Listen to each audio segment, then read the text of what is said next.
This is the AirSeekers Robot Lawn Mower.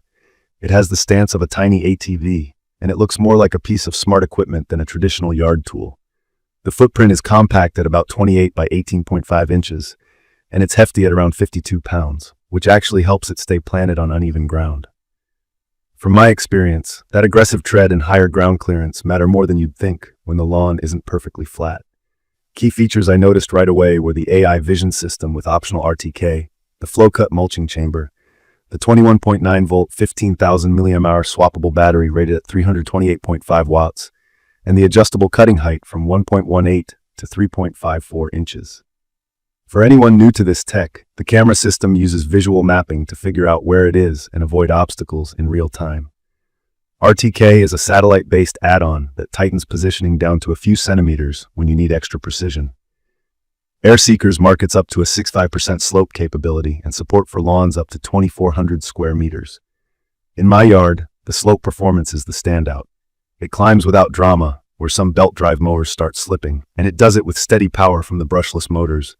Setup felt modern and mostly painless.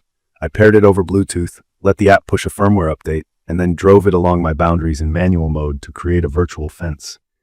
If you've never done that, it's like steering a slow RC car with your phone. It's oddly satisfying, but it takes patience if you have a lot of flower beds and curves. The camera scan took a while on my first pass, and I learned it maps faster when the light is even. Bright sun with deep shadows made it recalc more often. I placed the charging dock at the edge of my patio. When I first tucked the dock right up against a wall, it had trouble getting started consistently. Moving the dock a few feet out where it had a cleaner view made it reliable, which lines up with how vision systems perform best when they can see stable landmarks. The flow-cut chamber is where this mower separates itself. In my opinion, the suction fan that lifts the grass before cutting is the reason the finish looks cleaner than most small blade discs. It doesn't leave wispy strands behind, and the clippings come out very fine.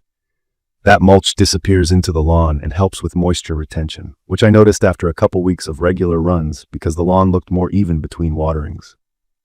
The cutting width is 7.87 inches, which is narrow for a premium robot, so it needs more passes to cover big areas. The trade-off is that the finish around tight features is neat, and the small disc seems kinder to bumps and micro dips. If you want striping, the app lets you pick patterns, and I could see faint stripes at taller cut heights, especially after 2 consecutive days. Navigation is careful rather than flashy. It doesn't snake in perfect lines like a sports field robot, yet it methodically covers the area by revisiting missed patches. It recognizes hoses, toys, and planters, and it gives a respectful buffer around them. That buffer is the reason I still touch up edges with a string trimmer. There's a few inches it won't shave right up against fences and walls. I'd call that normal for most wire-free bots, but if you expect razor-tight edging, you'll want to factor in a quick trim pass. The obstacle alerts are also paired with a beeping tone when the blades start and stop. It's not loud like a blower, but you'll hear the beeps. During cutting, the sound is a soft hum, much quieter than a gas mower and easy to ignore from inside the house. Battery life has been solid. On a fresh charge, I get close to 3 hours depending on grass height and moisture. The swappable pack is a highlight. It clicks out with a latch, and with a second pack and a separate charger, you can keep the mower in rotation while the spare charges. It's perfect for larger lawns or if you want the lawn done the same day after a growth spurt. Auto return to charge works as expected. It heads home with plenty of reserve left. The app makes the whole routine easier. I tweak height, schedule, and zones from my phone, and I can track location if I'm away. There's GPS binding plus a visual audible alarm option. It's basic anti-theft, but it adds peace of mind. Durability and cleaning have been straightforward. IPX6 means hose down is allowed, and being able to rinse the underside without fuss is a relief.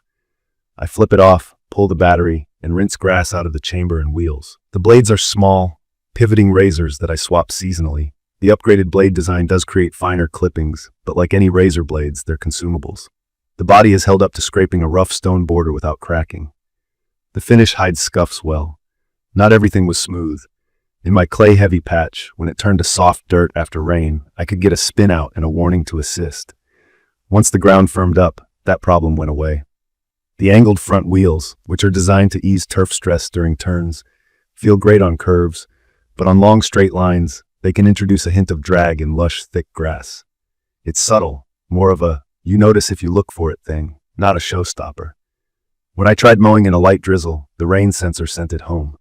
There's a way to override, but in my setup that option appeared only after adding the RTK module. I wish that override lived in the base app for those of us with frequent light rain.